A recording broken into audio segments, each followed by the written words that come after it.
While exploring one of the points of interest on our tour, he discovered a hallway deep inside one of the buildings. The hallway was about 10 feet long, then took a 90-degree turn and stretched out about 10 feet more into total darkness. Then there was an entrance to a room, which was approximately 12 foot by 12 foot. He hesitated at the entrance. With the dim flame of a Bic lighter, he decided to go in. He made it to the far wall when the lighter went out. He tried desperately to light it again, but it was very hot to the touch. He thought to himself, "Well, brave ghost hunter, what have you got yourself into this time?" He knew about where the entrance was and started in that direction, careful not to trip over the debris on the floor.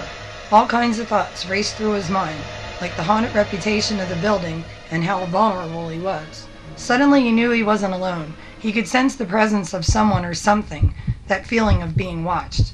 For some reason, unknown to him, he stopped walking and just stood there in the blackness. He began to hear strange sounds he hadn't noticed before. He felt the presence all around him, yet couldn't see anything. He never felt anything like this before. He was shaking and couldn't breathe. His heart began to pound so hard that it hurt, as if he were having a heart attack. "Am I going to die now? Am I going to die and join this presence right here and now?" he thought to himself. Every second lasted forever. He just stood there for what seemed an eternity. Out of nowhere he noticed a faint light. It got brighter until it was at the entrance of the room. It was his partner using the light from one of the cameras. "Are you okay?" she asked. The spell was broken. He said, "Am I glad to see you? There's something in this room and I'm going to take pictures." And so he did.